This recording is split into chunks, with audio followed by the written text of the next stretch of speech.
महाराज जी, मेरा ये प्रश्न है और काफ़ी युवाओं का ये प्रश्न है कि हर व्यक्ति के जीवन में एक एज ग्रुप आती है 20-21 साल से लेके 27-28 साल की। खुद को प्रूफ करना रहता है। उस चक्कर में महाराज जी कई बार इतना सोशल प्रेशर रहता है, फैमिली प्रेशर रहता है और खुद का भी इतना प्रेशर रहता है महाराज जी, तो हम अपने एम से डाइवर्ट हो जाते हैं, शॉर्ट टाइम के लिए डिस्ट्रैक्ट हो जाते हैं। तो इन सब चीज़ों से कैसे डील करें महाराज? बहुत अच्छा सवाल किया। 20-22 साल से लेकर 28-30 साल तक का जो समय है, स्वाभाविक है, बहुत प्रेशर का समय रहता है। इस समय तुम्हारा सवाल है, इस समय हम अपने आप को प्रेशर फ्री कैसे रखें। जी महाराज। देखो, जिसकी नींव मजबूत होती है वो इमारत हमेशा टिकी रहती है। तो सबसे पहले तो मैं कहूँगा कि 20-22 साल की उम्र आने के पहले ही अपने आप को व्यवस्थित करो और शुरू से अपना ध्यान अपने लक्ष्य पर रखो, एक पर ही फोकस रखो। अपने जीवन के प्रारंभिक दौर में माता पिता की बात का पूरा अनुकरण करो। अगर कोई व्यक्ति मन लगा करके पढ़ाई लिखाई करता है और अपने सारे कार्य करता है, अपनी आदतों को अच्छा बनाता है और लक्ष्योन्मुखी बनकर आगे बढ़ता है, तो उसके पास उतना प्रेशर नहीं रहता, क्योंकि वो अपने टारगेट के काफ़ी निकट रहता है।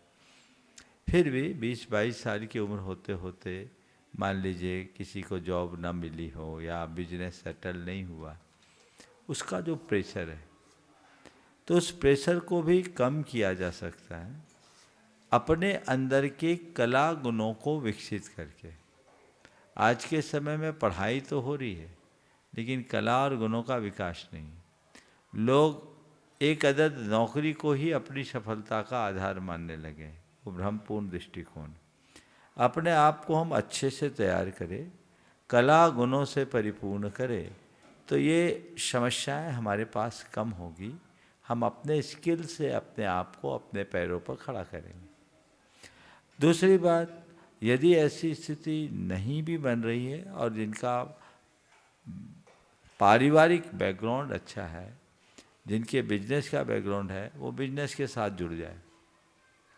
जिम्मेदारी उनके जीवन में दिखनी चाहिए, जवाबदेही उनकी दिखनी चाहिए।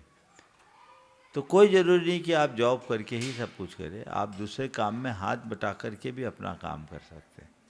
ज़्यादातर होता है कि इस एज में युवा जॉब और कैरियर की फिक्र में एकाकीपन में जीना शुरू कर देते हैं और फिर अपने परिवार के सदस्यों के प्रति उनका व्यवहार भी बदल जाता है, गैर जिम्मेदाराना उनका व्यवहार होता है, तो वो उनके लिए प्रेशर क्रिएट करता है।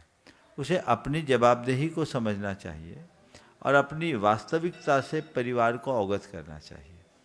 परिवार के लोगों को भी चाहिए कि ऐसे में बच्चों से अतिरिक्त अपेक्षा न रखे, ऐसी कोई अपेक्षा न रखे जिससे बच्चों पर मानसिक दबाव ज़्यादा पड़े। लेकिन हमारा परफॉर्मेंस होना चाहिए, हम निठल्लापन को छोड़ें और सीधा अपने लक्ष्य पर ध्यान दें, हर अच्छी संभावना को अच्छे से समझें और उसे प्रकट करने में अपनी शक्ति लगाएं। क्या हमारे साथ संभावना जुड़ी है? यदि इन बातों को देखकर समझकर काम किया जाए तो मैं समझता हूँ कि ऐसी कोई दुविधा सामने नहीं आएगी और बहुत कुछ बदलाव आ सकता है।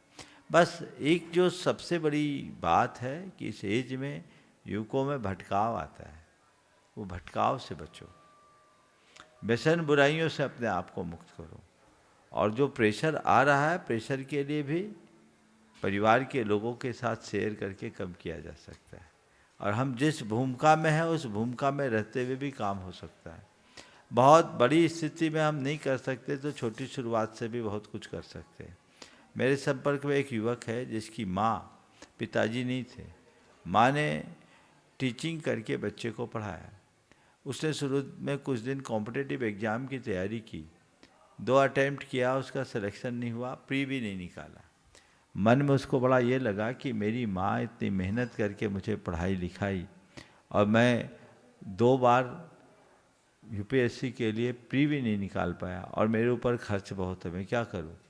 उसने अपना दिमाग लगाया, बोला नहीं अब मैं पढ़ाई करूंगा पर माँ से कुछ नहीं लूँगा। और उसने ट्यूशन करना शुरू किया। ट्यूशन करके अपना खर्च, दिल्ली में रहने का पूरा खर्च निकाला, ट्यूशन भी किया, यूपीएससी की तैयारी भी की, और तीसरे अटैम्प्ट में उसने प्री निकाला, मेंस निकाला, इंटरव्यू में रह गया। फिर चौथा अटैम्प्ट उसने दिया और इंटरव्यू में सेलेक्ट हो गया। आज आपके जाकर के आईआरएस अधिकारी के रूप में अपना काम कर रहा है और जीवन उसका सफल हो गया। कहने का तात्पर्य यह है कि व्यक्ति अगर खुद में लगनशील हो तो कोई दिक्कत नहीं होती, उसके मन में स्वाभिमान भी होना चाहिए और तत्परता भी दिखनी चाहिए। प्राय परिवार से अपनी अपेक्षाएं बढ़ा लेने के कारण आप चाहते तो हो कि हमारे पेरेंट्स मेरे लिए ये करें, पर हम अपनी जिम्मेदारी जो है परिवार के प्रति वो नहीं समझते, तो इसके कारण इस तरह की दुविधाएं आती। यदि दोनों बातों को ध्यान में रख करके चला जाए तो ऐसी दुविधाएं नहीं हो। नमस्ते महर्षि।